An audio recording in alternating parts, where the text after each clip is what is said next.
はい、皆さんおはようございます。トライアスリートみつるです。今日は九十九里トライアスロン第10回ということで記念すべき大会に来ております。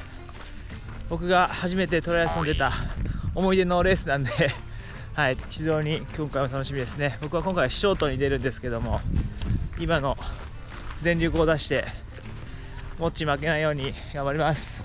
頑張りましょう。さあ、あと1時間でレーススタートなんでウォーミングアップして準備をして臨みたいと思います。それでは行きましょう。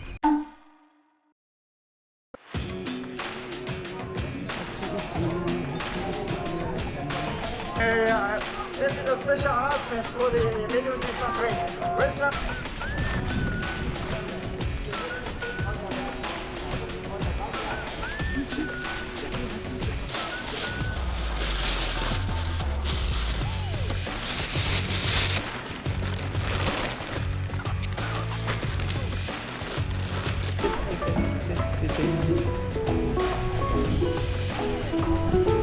ダメだと思う。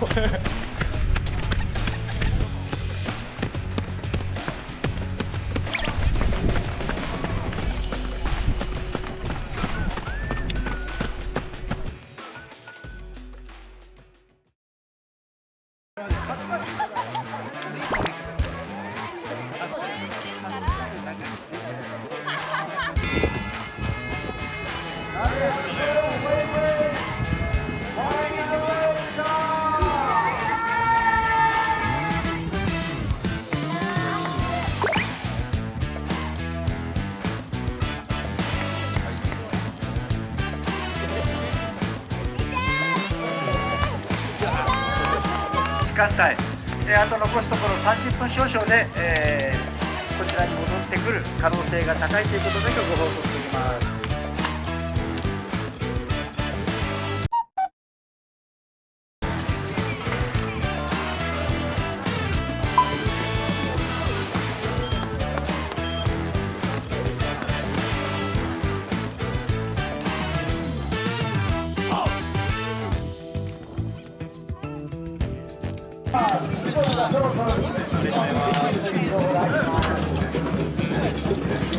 はい、どうも。いただきます。